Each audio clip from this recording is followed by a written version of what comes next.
जोंनि रंजालि बैसागु फोरबो फालिनाया 31 बोसोराव सफैबाय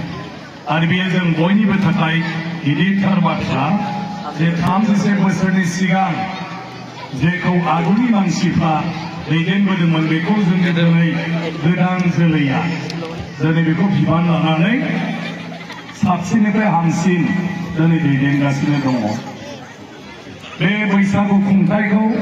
आं जेला दुलाराय बर' फरायसा आफादाव दङमोन बे समाव जोङो बेवहाय जागायजेनदोंमोन आरो बे समाव आङो सानजा बेफेलि आन्चलिक एबसुखौ बारलांनानै आङो कामरुप जिल्ला एबसुनि गाहाय नेहाथारि जानानै दङमोन आरो बे हिसाबै जोङो 1994 मायथाइयाव बेवहाय थांखि लादोंमोन आङो गासै जोंनि मावथिफोरखौ लानानै जे जों गाव हारसिंनो रंजालि बैसागु फोरबो जोङो फालिनांगौ बेयो जोंनि रंजाथाय आरो बेखौ मालायफ्रा जेरै राजुहुवा फोथाराव आरो सायनासालियाव दिनै खुंनो लादों खारन बेवहाय बिहु बेखौ बहागि बिदाय हिसाबै फालिनाय जायो आरो बे हिसाबै जोंहाबो बर'फ्रा रंजालि बैसागुखौ फालिनांगौ होननानै जों लादोंमोन। दाना बेवहाय साननाय जादोंमोन जे जों बैसागुखौ बोरै फालिनो अब्ला आंनि गोसोआव बेनो फैदोंमोन जे बैसागुआ जोंनि मोनसे हारिमु जेराव जोंनि बयनिख्रुइबो देरसिनानो जाहैबाय दामै देयै खनै मोसायै मुसुरै रंजानाय न' थांनानै मोसाहैनाय मागिहैनाय बेनो जोंनि बयनिख्रुइबो देरसिन बैसागु। बाखि बैसागुआव जोंनि हारिमुनि हाबाफारि हिसाबै जोंहा मोसौ थुखैनाय दङ, जोंहा इसोरखौ सिबिनाय दङ, जोंहा देरसिनफोरखौ मान होनाय दङ आरो बिनि उनाव जोङो न' मोसालायनाय मागिलायनाय जोंहाबो बे हारिमुआ दं। ओंखायनो जोंनि बे मोसानाय हारिमुखौ लानानै हारसाफोरनि रंजानाय बिसिनि रङालि बिहु बिनि मुखुलि बिहु कम्पिटिशन बायदि जोंबो गेवलां बैसागु मोसानाय बादायलायनायखौ जों खालामनो हायो। ओंखायनो बेबायदि जों खालामसै। दानि दिननि बायदि मानसि गिदिर गैया रावनावबो थाखा बिना मोना दा जोंनाव बुंबानो उपाय गैया बेबायदि जायो जोंहा। जोंनि दिनाव बेबायदि गैयामोन। जों माइरं खांलायनानै जि गरसे गरनै मोनो खुनुरुखुम माइ गंसे जगार खालामनानै ओमफ्राय गामि जों बिथोन होदोंमोन जे जि दङ प्रथम अबस्थायाव आरो गिबियाव जों खाम सेरजा सिफुं गैयाब्लाबो हारमनियाम दल आरो थायोब्ला थानांगौ लाबोथारनांगौ खिन्थु प्रथम हिसाबै रिहार्सल होनानै जों बेवहाय गेवलां बैसागु बादायलायनांगौ। बेखौ थोनलायनायाव जों गासैबो बेयाव माखासे गामिफ्रा ज' जानानै मागुर मालिनिफ्राय लानानै ओरै बाथाबारिसिम हरैहाय माने फ्राय 7था ना 9था आं गोसोआव गैला हानजा जादों आंबा 7था ना 9था आरो बेखौ लानानै बेवहाय जोङो गिबि रंजालि बैसागु आरो बे गेवलां मोसानायनि बादायलायनायखौ खालामदों। बैसागुनि गेवलां मोसानाय बादायलायनायनि जोनोमा बे सुक्लाय शेरफानि नावखाथायाव खुंनाय जों खुंनाय रंजालि बैसागुनिफ्राय जागायजेनदों। बुजिबायना? नोंसोर लेखा लिरोबा सोरबा आथिखालावदि रंजालि बैसागु खुंनानै बेबायदि उदां गेवलां बैसागु मोसानाय बे मोसानाया गिबि 1994 मायथाइयाव जोंनि सुक्लाय शेरफा आनसलिक एबसु बे आंनि दैदेननायाव बे समाव बेवहाय जोनोम मोनजेनदों आरोना। बेनिफ्रायसो गुबुना बैसागु फालिदों सिगाङावनो बहुदानो सिगाङावनो फालिदों नाथाय स्टेजाव प्रग्राम स्टेजाव मोसानाय आरो बेबायदि बैसागु मोसानाय उदां बा गेवलां बिनि बादायलायनाया जेरावबो जाफेराखैमोन आरोना। खिन्थु बेखौ मोजां इमप्रुभ खालामलांनो डेभेलप खालामलांनो सानदोंमोनब्लाबो बायदिसिना जाहोनाव बे समाव आंबो गोजानाव थानाय जाबाय। जेसेबां सोदांबावनांगौमोन बेखौ सोदांनो हानाय जायाखै आरोना बे जिनिसखौ। बिनि जों कम्पिटिसन खालामबाय सनाखौ होलाथ' मा आजिखालि आरो आं सनानि बेबस्था खालामदोंमोन जे जोंनि बैसागु खुंग्रि बा बैसागु सिख्ला दा मा दाम दोनो सोरबियो साबसिन मोसाग्रा हिन्जावसाखौ मा होनो बैसागु सिख्लानो पारमानेन्ट आं खालामदोंमोन आगोलाव सनानि जिन्ज्रिया मा आरो बुरि बुरिना खिरु मोनदोंमोन माने खिरुना मामोन था खिरुआनोमोन खोमा ना खिरुमोन ओमफ्राय बेखौ आं एसे खायदा खालामलांदोंमोन खालमासि जाहैदों दिनैनो दान होग्राया दिनैनो बुंखानांगौ फैसा जमा खालामनाङा होमबा आरो दिनैहाय बयनिबो गोसोआ एसे रंजाखांनायजों दुगा जाफ्लाङो आंबो होनो हागोन खालमासि होग्राया मेरला जायो थारमाने खिन्थु जोंनि उननि जोलैफ्रा रोङाखिसै आरो दाबो आं खावलायदों दिनै सोरखौबा खावलाय खालमासि दान बान्थाफोरखौ सोर होगोन दिनै आं सानो नोंसोर लिस्ट खालामोबा दिनैनो जाखाजोबगोन आरो बान्था होग्राफ्रा कारण दिनै बयनिबो गोसोआ एसे बैसागु जानानै दं खिन्थु दिनैनि उनाव बियोबा आंनाव फैसा गैयालै आंनाव माबा गैयालै बे समाव गोसोआव बैसागुनि फारसे रंजानाय फैयाखै बे मारै दान होनो लुगैनो नाथाय दिनै बयनिबो गोसोआव मोजां मोननाय दं आरो दिनैनि जुदि नामा फोसावजाखायोबा बेसेबां मोजां मोनथिबायना बेसेबां मोजां ओरैनो बैसागु सिख्लानो मा होयो दा फैसा होयो खै थाखा होयो कम्पिटिशन गैया बादायलायनाय गैया माने माबा 2 बोसोर जाबाय जोबसै बादायलायनाय गैयाब्ला खालमासि बादायलायनाय जागोन ना जाया साहसखौनो नुवाखिसै आङो आं बिदि अननो हाया आरो अनखाबाय आंनि अनजेननाया 36 बोसोर जाबाय एथबां गोबाव अनबाय थानो हायो नामा बिसि फिसायाबो नांलायनानै आजिखालि रायलाया बिसोर बैसोआव नङा होमबा नोंहा नोंथांनो आं थांगोन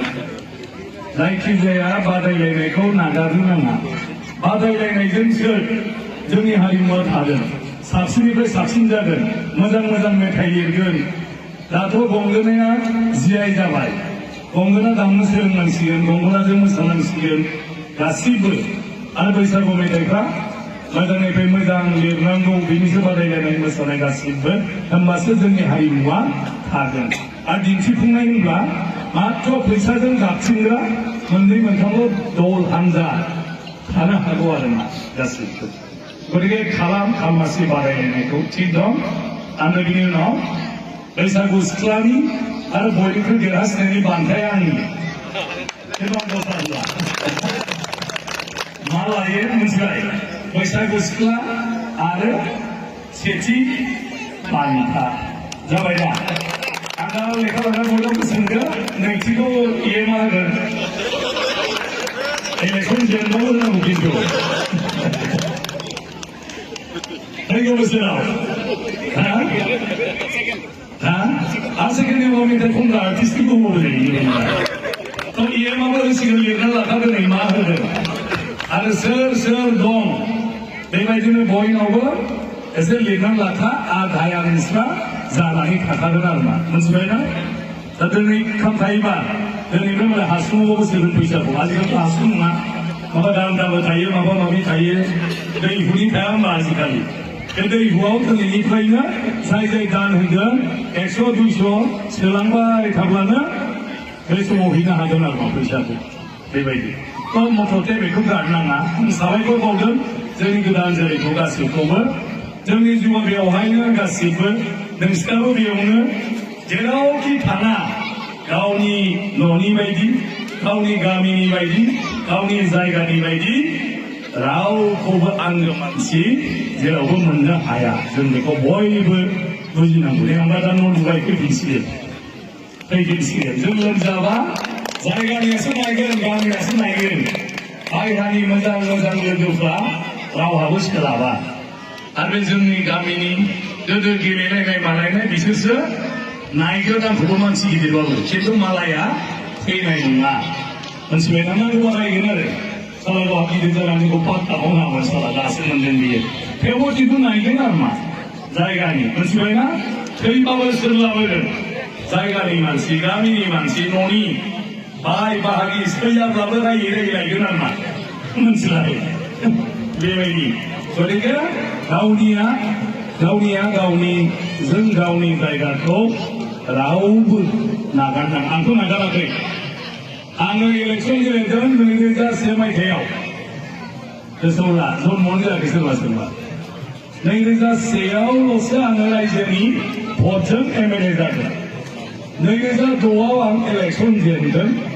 बेनि उनाव खुनुदिन बे जायगायाव इलेक्सन गेलेयाखै खिन्थु नोंसोर मालाबा आंखौ बिदि नुदों नामा जे दस्रा दिनावबो आं फैयाखै नंगौ नङा मालाबा आंखौ नुदों नामा जे आं दस्रा दिनावबो खैफोद आफोद माबा मोनसे रायजोनि बेवहाय नुजायाखै सहाय खालामाखै नङा होमबा मानो आं मोनथिगौ हाजारखि आं जेरावखि थाहैया खिन्थु आंनि आंगो जायगाया बे आंनि आंगो मानसिया बे दस्रायाव जेरावबो गैया नांलायबाबो माबाबो एसे बोरायनायखाय खोथा बारा बुंनायखाय आंखौ एसे फैया सेंग्राफ्रा माबा खालि दुगा दुगा गावनिखौ खोथाबाय थायो होननानै बोरायबा बिदिनो जाखायो माथो खालामनो मोनथिबायना दा फरायसा आफादनि लोगोलै आं 1982 मायथाइयाव फरायसा आफादाव बेवहाय थाखोबायाव फरायबा हाबजेनदों निरन्जन आदारावजों हनै मानाव गेदेर बिथांमोना बेवहाय गोदो आनसलिक नङामोन प्राइमारि एबसुमोन बेनि बिथाङा आफादगिरि जादों बिथांनि सिगाङावबो दङमोन आरो होनबा 1982 मायथाइयाव नावकाता Milan high and M N high लिरोमोन दा मोननै नालाय जोंना बे फरायसालिनि जोंहा इउनिट एबसु दं आरो बे इउनिट एबसुनिफ्राय प्राइमारि एबसुआव सोद्रोमा हरो आरो बे सोद्रोमाखौ क्लास 5निफ्रायनो आंखौ होबोदों बुजिदों थाखोबानिफ्राय आरो थाखोबानिफ्राय आङो प्राइमारियावबो पार्टिसिपेट खालामनो मोनदों ओमफ्राय इउनिट एबसुआवथ' थाखानांगौ बायदिसिना थांखि लानायनि बेलायाव थाखोबानिफ्रायनो आङो खोथा बुंबोनो मोनदों बेबायदि फैयै फैयै फैयै फैयै जेब्ला क्लास 9 आं मोनदों बिथांमोनजों बायहेरायाव थांफानानै बबेबा एबसु दानाय इउनिट एबसु दानाय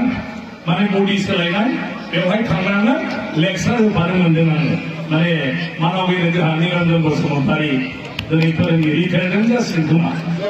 जाबावैसो नै रिटायार्ड जाबाय जेबो गैया बेवहाय जेबो गैयामोन नावकाटायाव फुजासालि दंमोन बेवहाय जों थुरिनि न' बिथांमोना खालामदोंमोन आरो खिथु खिथु जोङो लेक्सार मानि खालामनानै एकदम हायावबो हमफाना होदोंमोन आरो मा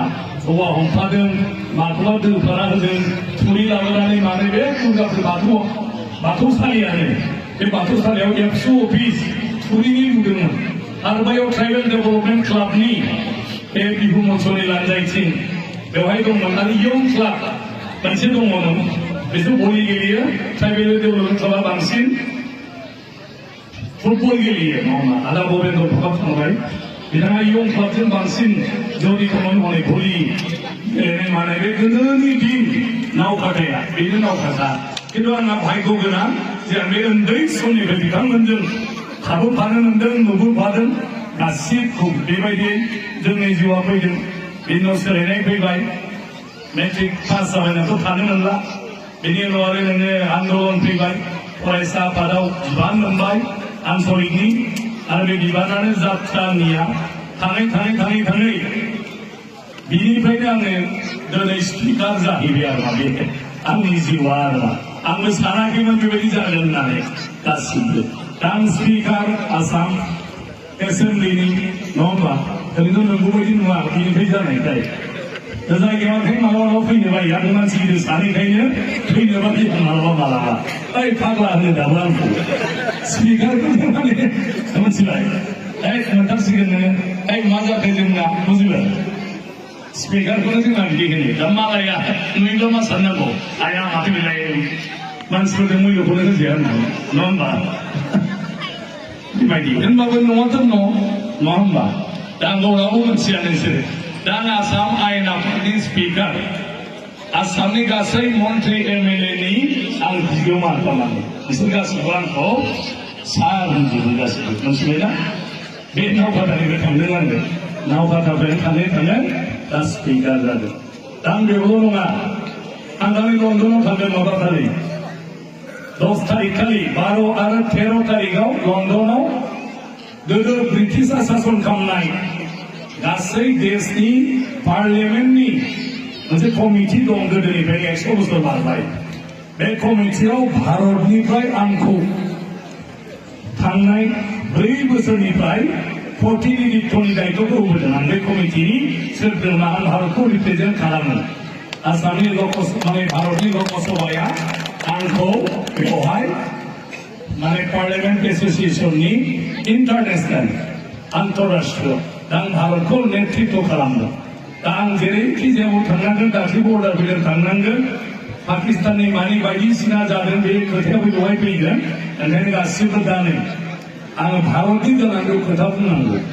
दा आंखौ खेबथाम बेवहाय खेबले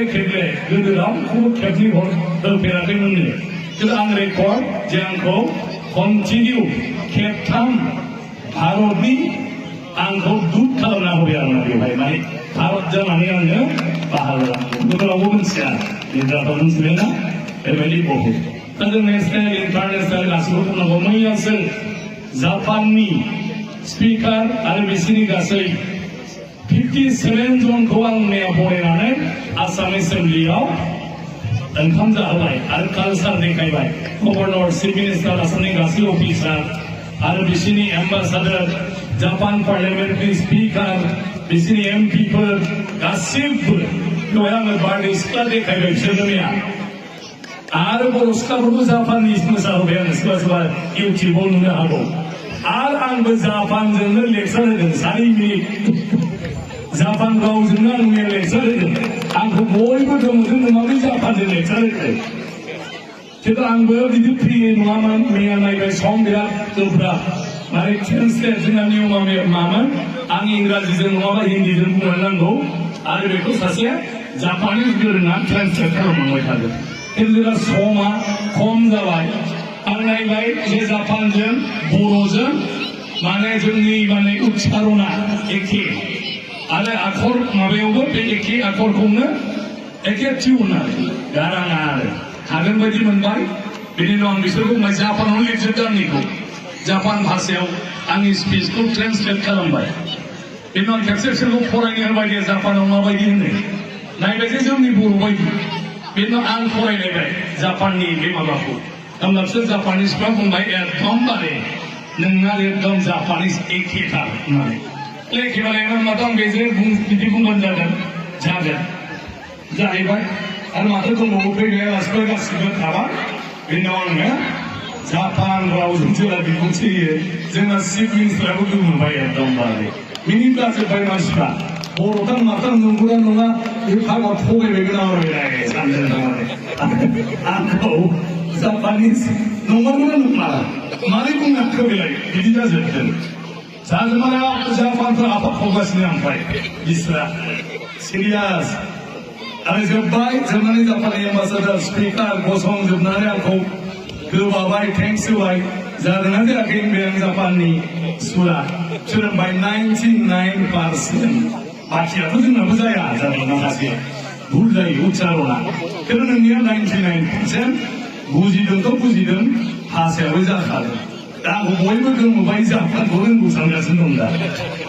आसलथे आङो जापाननि प्रनाउन्सिएसनखौ बर'जों गोरोबो मोनथिबायना नोंसोरबो मोनथिदों दा ओंखायनो जापाननि सासे किरियो होननाय प्रफेसारा बर' रावखौ नेपालाव थानानै बे रिसार्च खालामनानै दा बर' रावखौनो रायज्लायजोबनो हायो बे बर'जों लेक्सार होयो बर' साहित्य सभानि मिथिङाव फैयोब्ला बे किरियोआ मैया बेनि जायगानि एमपिबो फैदोंमोन ओंखायनो मानो हादों मानो जादों किरियोआबो जापाननि रावजों बर' रावजों रिंसारथिया एखे थारमाने ओंखायनो बुंनायाव जेबो प्रब्लेम गैया नों लिरोब्लाबो फरायनो हायो आरो मा जोंनि रिंसारथिया एखे ओमफ्राय दा मोनसे मैया आंखौ खावलायदों जापानिस बेवहाय माने लेंगुवेजनि मोनसे ट्रेनिं सेन्टार इउथ जापानाव साख्रि मावनो हागोन बहुद थाबसिनाव दा मेन पावार गैया मानसि गैया दा आंखौ खावलायदों जे एसे सान जों बेवहायनो मोनसे एजेन्सियाव फैनो नागिरदों जापान फोरोंगोन आरो बेनिफ्राय जुदि जापानाव फिसा फिसौ खामानि मावहैयोना 5 बोसोरसोआवनो खौथि थाखा खामायनानै न'आव फैफिननानै बेफार मावनानै जानो हायो दा खुलिनांगौ दा खुलिनाङा जापान लेंगुवेजनि सेन्टारखौ खुलिनांगौ दा अलरेडि आसाम सरकारा माखासे अफिसारफोरखौ दिल्लीयाव हरनानै फोरोंदों अफिसारफोरखौ ओमफ्राय दा गुवाहाटी इउनिभार्सिटियाव खुलिनो नागिरदों खिन्थु मैया आंखौ डाइरेक्ट बिसोरो अफार खालामदों आंनि समस्ति बा आंनि जायगायावनो बिसोरो माने हरगोन आरो मा बेवहायनो ITAयाव खालामनो हागोन ITAय रनेन नार्जारिखौ आं बुंखाबाय ITAयाव जोङो मानसि जुदि हरनो हायोबा आरम्भ खालामसै 30 जन जोबाबो आरोखि ओमफ्राय जापानाव साख्रि मावनोसो जोंहा मोनजाबाय थाबानो जायो माथो दं बेबायदि दा बे गतिके आंनि दा बुंब्लानोसो दुगा सानलायनो होनदों माखासेया ओरैबायदि जाब्ला दा खोथाया बेबायदि दा आं जाबाय गासै हादोराव थांनांगौ बयखौबो माने बेरायनांगौ दासिम आसाम आयनाफोराव गोदो रावबो बिदि रिसिभ खालामफेराखैमोन दा श्रीलंकानि एम्बासाडरफोर दाख्लै साहित्य सभायाव खैजन फैयामोन जोंहा 10 जन ना 12 जन हा बेसेबां जन 14 जन जायखिया बेबायदि दाख्लै गासिबो दा मानो जेन'बा नोंसोरनि लेभेलाव जाबाय नालाय आं रायज्लायबानो लोगो जाबाय मा जाबाय फैयो आरो दा बे दरखार जोंनि गेजेराव ओंखायनो नोंसोर जेसे हागौ बयबो लिडार जानांगौ मोनथिबायना खालि लिडारफोरखौ रायग्राल' जाबाय थानो नाङा रायजाग्रा जा मोनथिबायना गोदान एमएलएफोरखौ रायोमोन बे नावकाटानि हायार सेकेन्डारि स्कुलखौ देरहाग्रा मोसाहारि मानबिनो बिथांखौ आङो बिराद गाज्रि रायना लाबोदों ओमफ्राय बे समाव आंखौ बियो बुंदों नों बिदैयावनो रोंखाजोबनाय होननानै गावनि बे उनाव जागोन अबाव उनाव जाबावनो प्रभिन्सियेल जाबाय नालाय 10 बोसोर 15 बोसोर नङाबा गोदान आरो हायार सेकेन्डारि जाला बियो जोंनि उनाव ला आंलाय नङा नावकाटाया अरायसराव लामा गैयामोन गाज्रि जोबमोन ओंखायनो हायार सेकेन्डारिया जोंनिया जानांगौ बहुद बार बे दस्राखौ खालामनो नागिरदोंमोन जोबनायाव मन्त्रि सरल बरकटकि होननाय बेमोन इडुकेसन मिनिस्टारा बेनाव लांबाय दाना सरल बरकटकिया जोंनि जायगायाव हायार सेकेन्डारि जाथावा होनना बुंबाय ओमफ्राय मानो जाथावा ओंखायनोथ' रायजो नागिरदों मानसिफ्रा माबि नागिरदों होनबाय होमबा बे रागा जोंना बे एमएलएनि खोथा गावसोराव फैयोब्ला आंखौ बुंनो नाङा होनबाय होमबा एमएलए जोंनाव बुंनो नागिरखादों होनबाय आङो उपाय गैयैनि देरहाग्रा मोसाहारिया जाथोंसै होननानै नावकाटायाव बे हायार सेकेन्डारि जादों मोनथिबायना आं एबसुनि आफादगिरि थानाय समाव बिनि उनाव जोङो भुमिधर बर्मनखौ बेखेवनो लाबोदोंमोन आस्रा भुमिधर बर्मनखौ हाबहोआ आस्रा बन्द खालामलायबाय नावकाटाखौ दाना उपायथ' गैया आस्राखौ जों बुजायबाय बिराद इम्पर्टेन्ट जोंहा माबाया मा होनो नावकाटा हायार सेकेन्डारिया गतिके नोंसोर ओरैनो देखाय जों डिस्टार्ब दा सोरबा मानिबाय जों सेन्ट्रेलनि अर्डार माथ्र एसे ब्लेक माबा खालामनानै जों बेखौ गबेक होगोन ओमफ्राय जोङो हरस लामा जाबाय बिनि उनाव जोंहा बयबो फैजोबनांगौ होनजोब्बाय जोंनिखौ बयबो फैजोब्बाय बे समाव नैबे UN एकाडेमि जों गोदान गायसनदों बेनि उनाव बेखौ भुमिधर बर्मन जोङो माने मेम'रेन्डाम होबाय बिदिनो हायार सेकेन्डारि स्कुलखौ बेखेवनानै जोङो बेवहाय 78 लाख थाखा 8,000 नामा 78,000 बे समाव 78,000 थाखा जोङो बेखौ बे खालि आन्थाइ फानाव घोषणा होलांबाय आरोना आरो बेजों जों फार्स्ट बे सिङाव नुनाया माबाया नुवालै दङ बे नङा 78,000 आगोलाव जोङो थुरि हानानै सिसु दंफां बेनि खुन्था माबि लाबोनानै बेजों थुरिनि न' लुदोंमोन बेखौबो जोंनो गायसनदों आंनि माने माबा थानाय समावनो बेनिफ्राय बे 78 जों जोङो बहुद फैसामोन बे समाव माने 91, 92 बिनि बाथ्रा बुजिबायना आरो बेवहाय मास्टार जानानै आं जेरावबो थांदोंमोन आंखौ बेवहायनो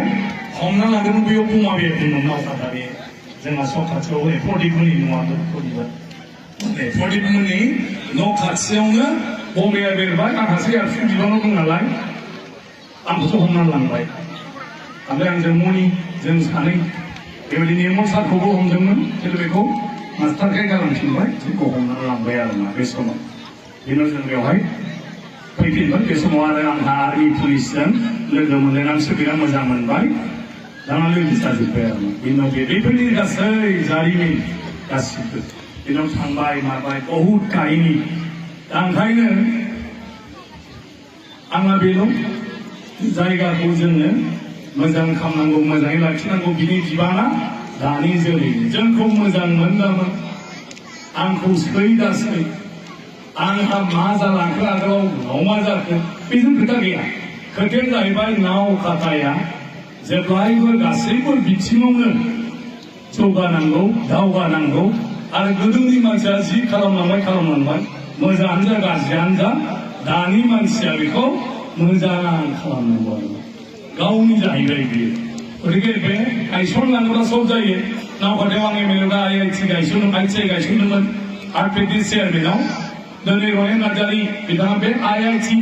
थाखानायखायसो नैबे IITI आव दा दिनैहाय कमप्लिट दा कर्सखौ फरायनाय जागोन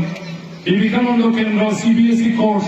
बेखौनो मानसिफ्रा लाख थाखा होनानै गथ' गथाय बायहेरायाव दोनहैयो खिन्थु बेवहायनो CBSE कर्सआव बिवेकानन्द केन्द्रआव जोंनि गथ' गथाया 70 निफ्राय 90+% मोननानै दा फरायगासिनो दं आरो खायफा डक्टर इन्जिनियारबो दा फरायनो हमगासिनो दङ आरम्भ जाबाय मोजां जालांगासिनो दं बेवहायनो 12 सिम जागोन बेवहाय बे स्कुला बेनि अनगायैबो मेडिकेल बेखौ आं गायसनदोंमोन बे समाव कल्पनानि बायह्रायाव जागोन नालाय साइन बर्डआव गायनानै दोनदोंमोन जे बे साइड कर्ट मेडिकेल दा जों सार्टिफिकेट हस्पिटेल जाबाय देनांहाय बे हस्पिटेलानो बिराद गिदिर जाहैगोन जिहेतु आरम्भ जाबाय नालाय ओरैनो गासैबो जों जिफोरखौ गायसनदों जेरै स्टेडियाम जे गायसनदों बेबो जाहैगोन जों जेखौ बास टार्मिनेल होनदोंमोन दा दिनै बेवहाय ड्राइभिं माने माबा जानानै थाबाय एग्रिकालचार अफिसाबो दिनै बेवहाय सेटआप जाबाय ओरैनो बेफोरखौ जों गासिबो थिगै लाखिलांनांगौ गोबां समस्या दं सुनाय बालाफाराया होनबाय थादोंमोन थाला गामियाव एबार पार्क पइन्ट जाजोब्बाय नङा होमबा एबारथ' एसेबाबोथ' गिनाया खारदों नङा होमबा बाखिथ' दैबानाखौसो हमथानो हानाय थेवबोथ' न'आ गिसि खाजासेथ' उन्दुनो हागोन ना जोंना जेबो जायाखै होननानै खिन्थु आगोलावनो गिखाबाय थायोबा नोङो थफ्ला बोननायाव दिन थाङो जेनेबा मा जायो होननानै खिन्थु दाथ' बालाफारनि मानसिया थफ्ला बोनला नांगौबा खेबसेयावनो गिसि खानानै थांगोन आरोना दैयाव नङा होमबा मोनसे कनफिडेन्ट सान्थियाव उन्दुनो हागोन एसे दा बे गोबां बाथ्रा आं बुंनो सानाखै आंहा गोबां दुखु दं बे स्कुलखौ हरै मोनथेनायखौ दुखु मोनदां स्कुलखौ आं ओरै खालामनानै बेखौ बै लामानिफ्राय लांदां खालामनो नागिरदोंमोन आङो फोथार फिल्ड नावकाटा हायार सेकेन्डारिखौबो हरै आङो एन्ट्रेन्ससो खालामनो नागिरदोंमोन खिन्थु दखानसो होजोब्बाय दा जायगाफ्रा गाज्रि जालांगासिनो दं दा नावकाटायाव अडिट'रियाम नांगौ जायगा मोनाखै आं होनदोंमोन बै गाम्बारि बागानखौ अडिट'रियाम खालामनांगौ बेफोरखौ बेवहाय खुंनो हानाय जागौमोन बे हाखौ आवग्रोजोब्बाय दा जों जेबो खालामनो हाला गतिके सरकारि नावकाटायाव माबा मोनसे फाथिनो जोंहा जायगा गैया जालांबाय लामायाव दखान होजोब्बाय दा लामाखौ फुवारनांगौब्ला सोलिनांगौब्ला बेबो प्रब्लेम जाजोबलांबाय जों गावनो कनसियास जायाब्ला जोंनि जायगायाव जों बेफोरखौ बयबो जुदि जोथोन लाग्रा ओंखाराबा जोंनि जायगाया आरो जेबो जाला दा जोंनि लामाया उदालगुरिनिफ्राय थोंजों टंला भेरगाव जानानै नावकाटासिम गुवार आसामानायाव जाबाय दा नावकाटानिफ्राय तामुलपुरसिम जाबावसिगोन तामुलपुरनिफ्राय अलरेडि बर्मासिम जागासिनो दं कनस्ट्राक्सन जेब्ला मेडिकेल कलेज जाबाय नावकाटाया बिराद गिदिर सेन्टार जागोन बयहाबो गावबा गाव जि हा दं बारि बेफोरखौ दानो प्लेनिं खालाम नोंनि 5 बिघा हायाव लामाबो थानांगोन पार्किंबो थानांगोन आरो दखान होजानाय जायगाफोरखौ थिग खालामनानै दोननांगोन खालि ओरैनो माने न'फोरखौ लुथेलाबायोबा जेबो लाब गैया आं गोदोनिफ्रायनो बे बाथ्राफोरखौ बुंबाय थादों ओंखायनो मानसिया सोलायफानांगोन समजों गासैबो सोलायगासिनो दङ खिन्थु जोंनि गोसोआ सोलायाब्ला जोंनि साननाया सोलायाब्ला जेबो जानाय नङा आरो ओंखायनो दिनै एक्जिबिसनसो जादों बैसागुआ नङा होमबा जों सोलायैखाय दा जियानो जायाथों मोनाबाय बेवहायनो आं दिनै बे कालसार प्रग्रामाव थानांगौमोनब्लाबो बेनिफ्राय बिदाय लानो नागिरबाय नोंथांमोनहा रंजादों गासिबो आरो फरायबाय आंहा समस्थियाव मोननै दंबावो हावरिजाय प्रग्रामा आं नोंसोर आंनो भट होआ हावरिनासो भट होयो नालाय थेवबो सानैसो भट होग्राया फैदों ओरै हावरिना मोनथिबाय नोंसोर थाबाय थाबा सेस जागोन ओंखायनो आंहा हावरि भट दं भट थानाय मानसिफोरखौसो बुरखायनांगौ दा इलेक्सन फैगौ नोंसोर बाख्नायबाबो आंहा जेबो लाब गैया खिन्थु उखैना गाज्रि मोनोबाथाय आंहा सेस लांदाव जाखागोन मोनथिबाय ओंखायनो आंहा थांफिनसै बिनिफ्राय नोंसोर बयबो मोजाङै रंजालायदो रंजानांगौ जिउआव आरो बे बैसागु बोथोरा रंजानायनि मानो बे बैसागुनिफ्रायनो गोदाना जुरिफिनो गासिबो आबाद मावगोन मोनजागोन मावाबाथ' मोनजाखाया माथो खालामनो दानि दिनाव बाहेरा बुस्थु मोनजानायखाय जों सानफ्लाङा गोदो गोदाय जाहैबाय आबाद खेथि थाइबें बायनानै मोनजाया नोङो थाइबेंआ बैसाङाव थाइबासो मोनजागोन माबा मोनसे फिथाइबा नों बायना मोनजाया जोगोनार फिथाइ नों बायना मोनजाया माइखौबो नोङो बारा मोना दोननानै जाबाय सैथ्र बैसागुआवनो जोब्बाय आरो बुरा माइ फोनानै बेखौनो जाफिननांगौ गोदोनि दिनाव एक्सट्रा फैसा खामायनायनि लामा गैयामोन ओंखायनो बैसागुआ मानसिनि जिउआव गोदान मोनसे मिजिंजों बुंफबनाय सम ओंखायनो बे बोथोराव जों बयबो रंजायो ओंखायनो इसोरा जाहाथे जोंखौ बिदिनो लाखियो आनान गसाया जोंजों आलो जों बेबायदिनो सोलिबाय थानो हायो बोसोरफ्रोमबो जोङो रंजालि बैसागु बोथोराव बेबायदि फोरबो फालिनानै ज' खौसेयै जों बेबायदिनो माने रंजानो हाथों आरो बेबायदिनो जाहाथे जोंखौ जेब्लायबो बोर सारस्रियो बेखौनो मिजिंथिनानै नोंथांमोन बयनिसिमबो आंनि गोसो गोरबोनिफ्राय सिबिनाय आरो गाहाम हामलायनायखौ बावहरनानै आंनि बिबुंथिखौ फोजोबबाय गोजोन्थों।